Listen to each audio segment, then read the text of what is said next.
Value pack fresh Purdue chicken thighs, $1.99 per pound. Juicy red ripe seedless watermelons, $15.99 each. Only $1.70 for an 18-ounce bottle of select varieties of open pit barbecue sauce. Save $1.01 on Kraft mayonnaise, $5.79 for a 30-ounce jar. Selected varieties of Purex laundry detergent, $4.99 for a 50-ounce bottle. Visit our website at www.marketplace.pm for more super specials. You can count on us.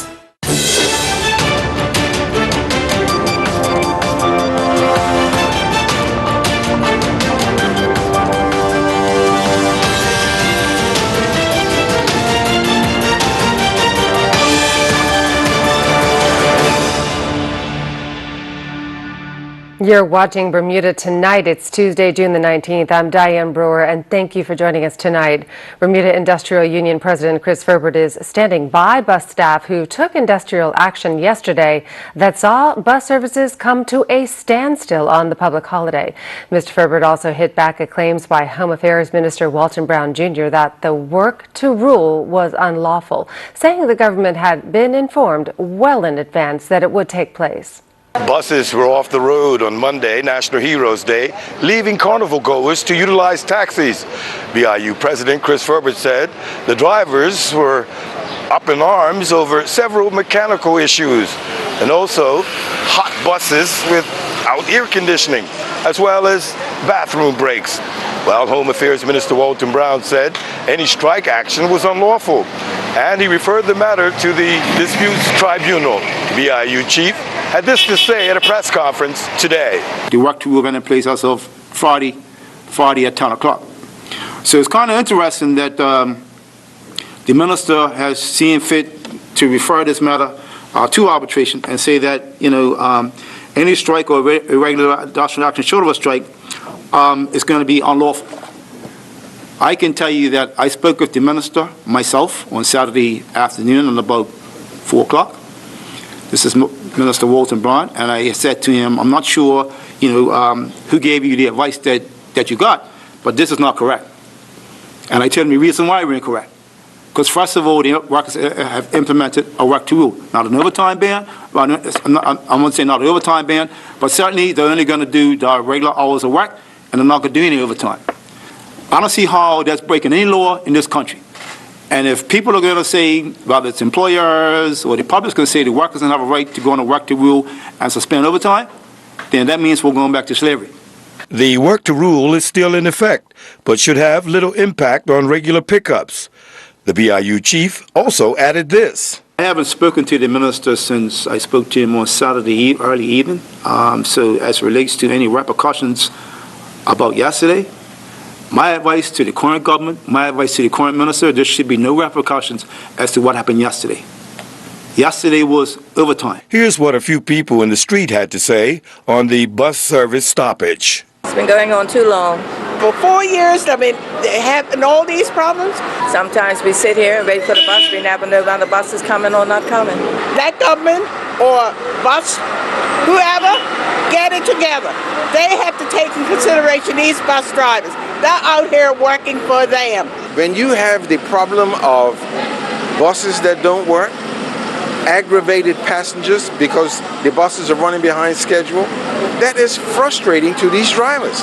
So when they decide to react, yes, I agree. Yesterday was not the best opportunity that they had to make their point. But you know what?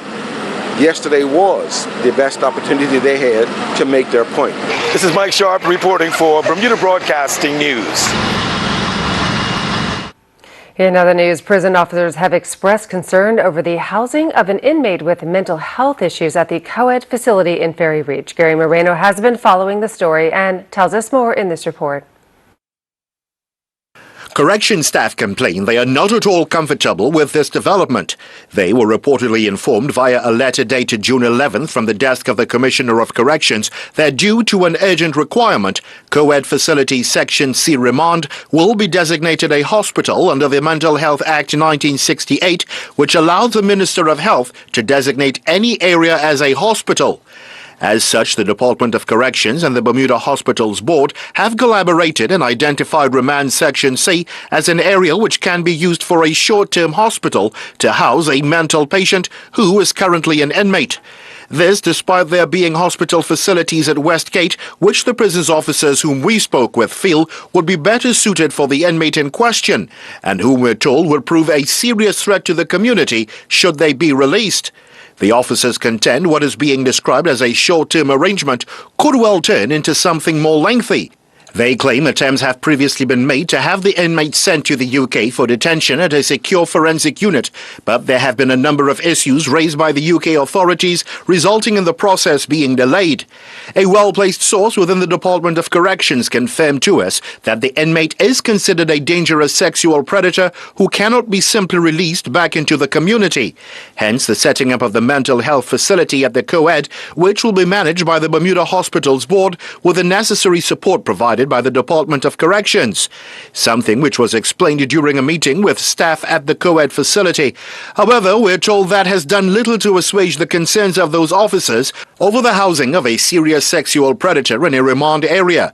The argument being that inmates should be kept at Westgate, which, although not ideal, is better secured and equipped for dealing with the situation. Our source, though, tells us designating that area of the co-ed as a hospital is a last-ditch effort to ensure the inmate is not released. We have contacted both the Ministry of National Security as well as the Ministry of Health for comment and are awaiting a response. Gary Moreno, reporting for the Bermuda Broadcasting News. And we'll have more for you after this short break, including all the latest weather news, plus later in the cast, how almost half of all parents are missing out on free government help. Stay with us.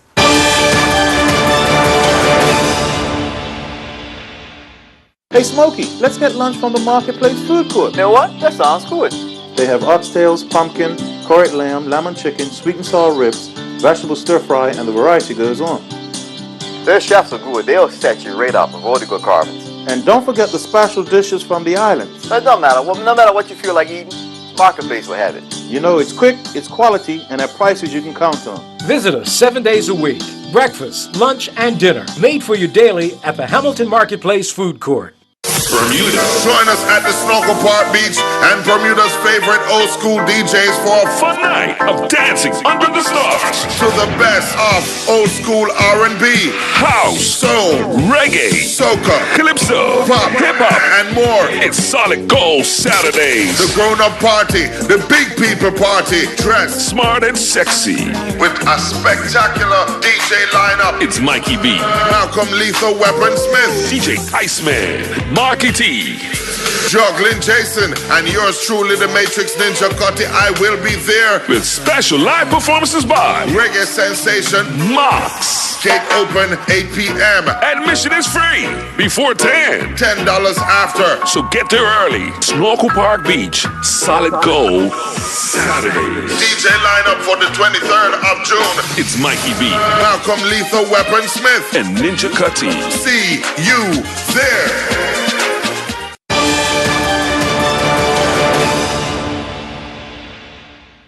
Turning to weather news, more glorious sunshine on the way. Here's the latest from the experts at AccuWeather. AccuWeather is presented by BF&M Insurance Group. We now go to AccuWeather headquarters.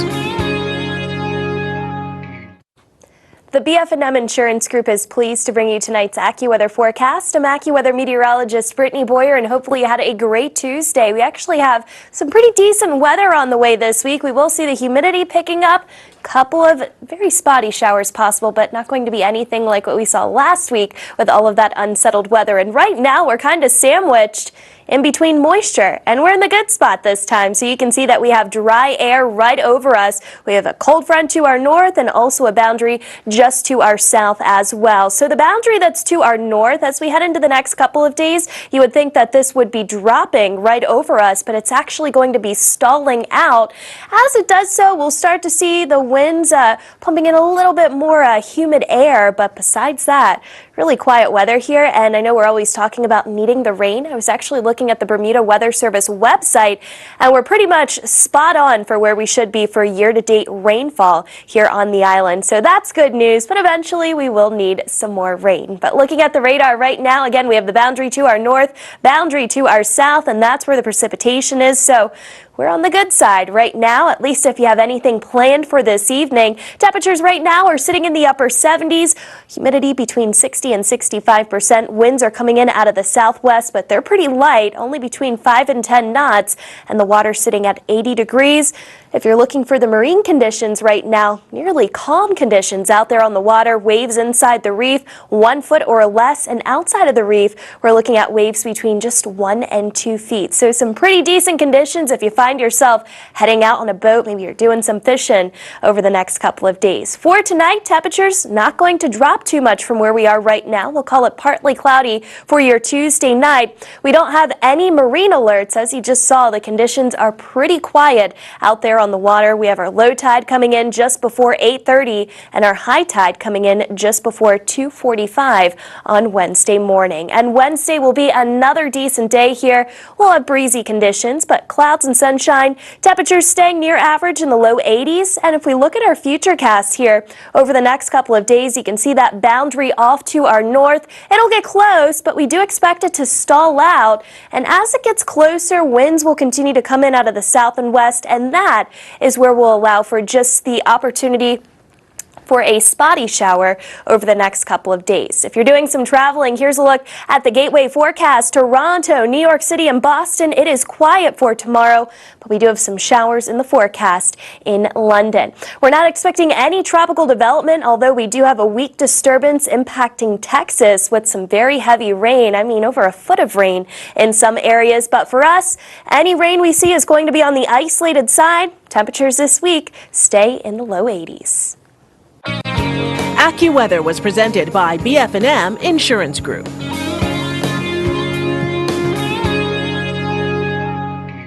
It's hurricane season. Here are some tips from BF&M. Before a storm, make sure you have a family plan.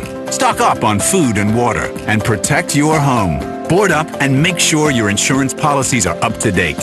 After a storm, check everyone's safety, especially seniors. Inspect your property and secure from further damage. Then, note the damages, list, and take photos.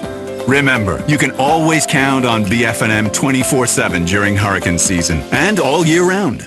Okay, well, no. Get a card, man. Come on, man. No card, man. The card is hurt, man.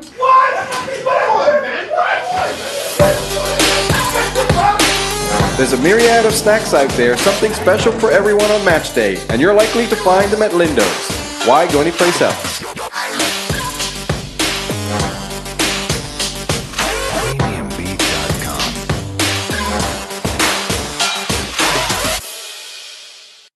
This is Rick Blomquist of De Pere, Wisconsin. His life is pretty comfortable.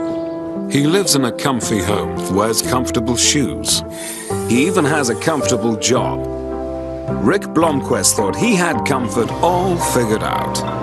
But then he laid on a Certa and realized his life was only just sorta comfortable. The new Certa iComfort Hybrid Mattress.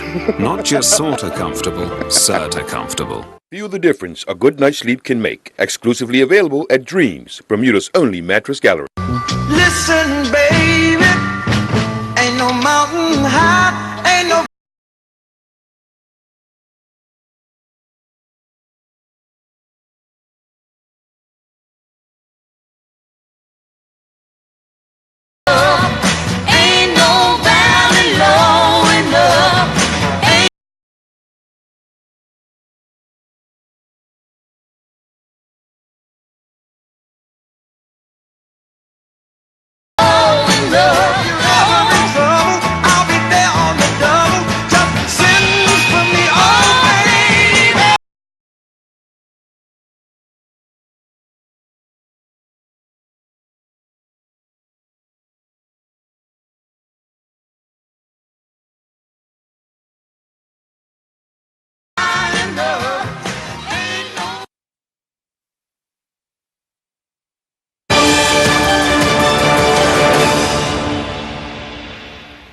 Welcome back. Well, the parents of almost half of the island's children are missing out on a free government scheme which aims to improve their parenting skills. Staff at the Child Development Program estimate that they see roughly 55% of eligible children. That means hundreds of parents and children every year are not taking advantage of a wide range of free services. Hal Davis reports. Do you think you can put all these pieces in? All right. Which one are you going to do first? This is 4-year-old Emeka. She's taking part in a demonstration of a screening carried out by the government's Child Development Programme. The programme's been in place 41 years, seeing more than 20,000 children over the decades. It's an attempt to catch developmental problems early, but also to make sure every child's full potential is maximised. Dr. Alison Daniels is a psychologist and the testing supervisor on the scheme.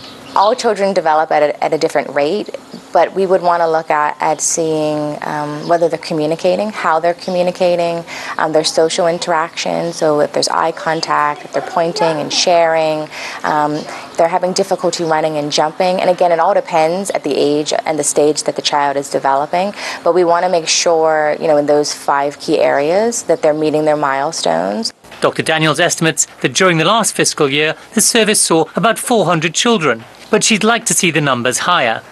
Roughly 45% of the island's parents are not taking advantage of it. We want to get 100% of the community participating in all of our services, and so we are having some challenges, so we definitely invite families to contact us. And when we say families, it doesn't necessarily have to be mom and dad, it can be grandparents, it could be godparents, anybody that's involved with the family. You can call us and provide us with the information, but we do recommend that the parents themselves reach out to us because our services are voluntary, and the whole purpose of our service is to empower parents, and so we want to empower them to see the necessity of participating in our services. The list of services available to parents is impressive, ranging from coaching and mentoring to help with children's learning and emotional challenges to parent-infant groups and toy and book libraries. One part of the scheme even sees twice-weekly home visits from programme staff. It's a bit like the exercise with Emeka, using books and games to stimulate children and help the bonding process between them and their parents. Emeka's mum works at the CDP. She says the programme is all about empowering parents. Parents, they're the child's first teachers, of course, and they know their child inside and out. And so what we do is we support them and empower them with the resources that we have. Usually parents are very open to any recommendations and suggestions that we make on how to aid their child's development. I love it. The Child Development Programme stresses that while it works to get in touch with parents, they can reach out themselves for help. Other relatives too, like grandparents and uncles and aunts, can also contact the CDP. The number to call is 295-0746, or you can email cdpinfo@gov.bm. Howell Davis, Bermuda Broadcasting News.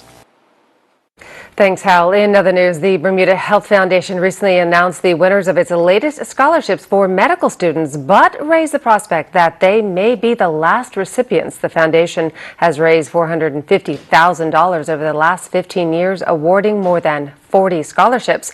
A ceremony honoring the 3 latest scholarship winners was held at the Brown Darrell Clinic. The students are all studying in Canada or the United States, hoping to become a doctor, a nurse, and a dentist. But the principals behind the foundation, including former Premier Ewart Brown, says raising money for it has become more difficult, raising the prospect that it may not continue. We are concerned about our future. We're going to make efforts, to find funds, but we're not the only charity in Bermuda that is having difficulty finding funds. But there are still hopes the foundation can continue, with the principals saying they will do their best to raise further funds, and the students themselves have no doubts that the $5,000 they receive will help their studies. Basically, like I said, this is going into year 7 of 8. So a career in medicine definitely stretches your resources, both financially and academically. So getting this award will help me to be able to focus on the task at hand. And congratulations. Still to come, we'll have all the best images from the parade of bands at St. David's yesterday, plus Earl Basden will have all the latest sports news. That's in just a few minutes.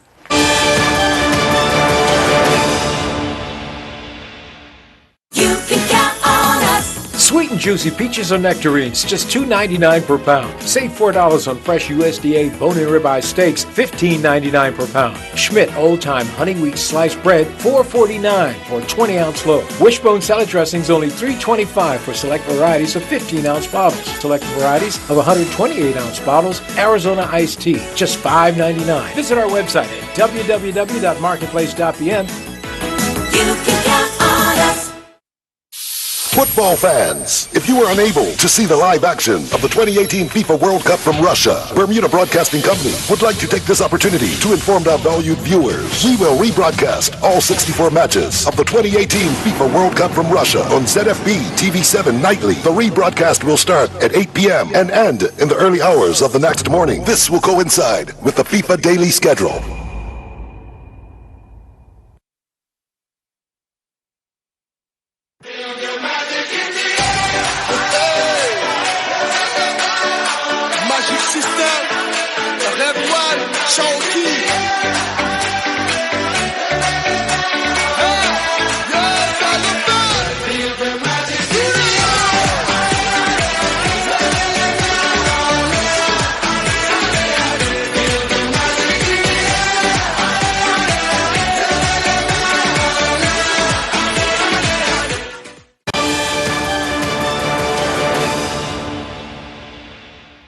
There's been a feast of football in the World Cup today with some unexpected results. We won't give you the scores here as all the matches will be replayed on ZFB Channel 7 starting at 8 p.m. Tomorrow morning we'll see Portugal back in action. They're playing Morocco. Like all the World Cup matches, you can see that live on Channel 7. We're also streaming all the action on our website at BermudaBroadcasting.com. Click on 2018 FIFA World Cup Russia. It's all made possible by our sponsors Colonial Group International, Butterfield, the Lindos Group of Companies, and Bermuda Motors. With all the other sports news, here's today's Sports Report with Earl Basden. 6 seconds separated first and second as Malcolm Smith and his crew Damian Payne outlasted Heath Fogo and his crew Stephen Dickinson to take the 2018 Edward Cross long distance race that finished off the West End Sailboat Club. Smith explained how things worked out. The plan was to get out to the course early, go upwind, up through the channel, find out what the wind was doing up there. So we had a good idea what it was doing prior to the start. Then we came back down. The race committee finally set up for the start a little late, but the wind was shifting a lot in the harbor. It was coming off the land. When you got further up, it was coming out of the right. It was all over the place. So basically you had to get a good start, clear air, and be able to control your own destiny, basically, you know. Once we got up through the cut, I thought we did a good job opening up on Steve and Rudy, and we managed to get out of the cut by a good bit. But they were pretty fast, especially Heath Fogo on that reach to Fort St. Catherine, and they got close. And from there, it became a three-horse race. There was also plenty of action on the waters of the Mangrove Bay as the Bermuda-fitted dinghy season continued. The day featured 3 different winners and 2 sinkings in tricky conditions. Elizabeth II out of the Royal Hamilton Amateur Dinghy Club came away with the first win of the day to claim the Gilbert Pole. Challenger 2 out of Sands Boat Club would take the line honors in the second race of the day to claim the Cambridge Cup race, while Victory 4 out of St. George's Dinghy and Sports Club won the final race of the day, winning the Sands Boat Club Shield race. George David's 88-foot Rambler 88 led a breakaway pack to take the elapsed time honors in the Newport Bermuda race. Rambler crossed the line at 7:20 p.m. on Sunday evening off the St. David's Head.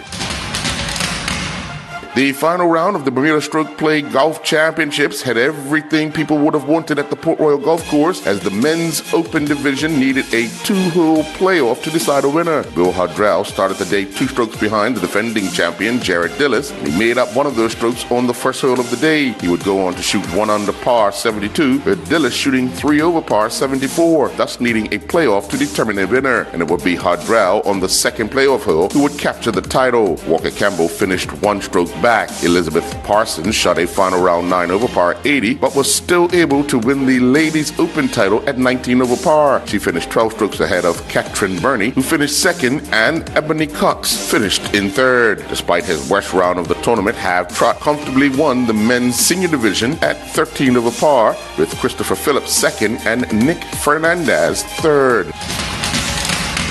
The Bermuda Cricket Board's 50-over league season continued over the weekend, and once again we bring you the top performers. In the batting department, Ajay Daniels, representing Devonshire Recreation Club, was the top scorer with a knock of 56 not out. With a knock of 45 not out, Ricardo Brinkman, representing Southampton Rangers, had the second highest score, and his teammate Dion Stovall had the third highest score with also a knock of 45. In the bowling department, Dev Dinesh Hamuham from PHC had the best figures of 9 overs, 2 maidens, 5 for 27. Mackay Young had the second best figures of 3.1 overs, 2 maidens, 4 for 2, representing Cleveland County, and Jamie Rayner, representing Somerset Bridge, had the third best figures of 6.4 overs, 4 for 13. India A, playing in their first tour match in England, took on Dowray Rollins and his English Cricket Board 11 teammates at the Admiral Headley Stadium. England Cricket Board 11 won the toss and decided to bowl. India would score 328 for 8 in their 50 overs. Rollins would finish with figures of 5 overs, 1 for 33. He also held on to 2 catches. In reply, England's Cricket Board's 11 fell short of their target by 125 runs as they were bowled out for 203. Rollins would score 16. He faced 16 balls in 16 minutes at the crease, hitting 3 fours.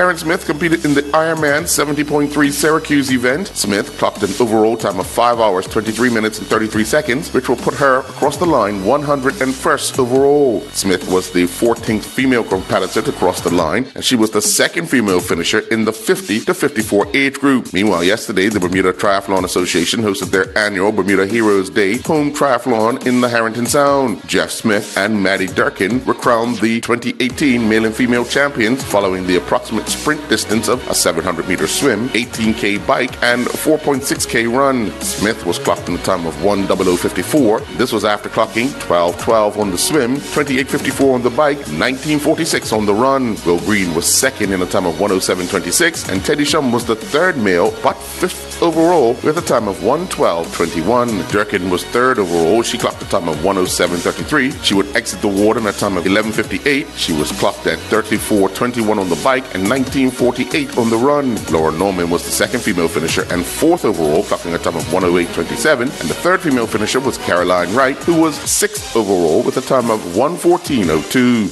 I'm Earl Baisden with Bermuda Broadcasting Sports. And finally, the Heroes Weekend may be over, but it was a riot of color while it lasted, particularly the parade of bands in St. David's. To end today's cast, here are some of the best pictures of the day. I'm Diane Brewer. Thank you for joining us. Good night.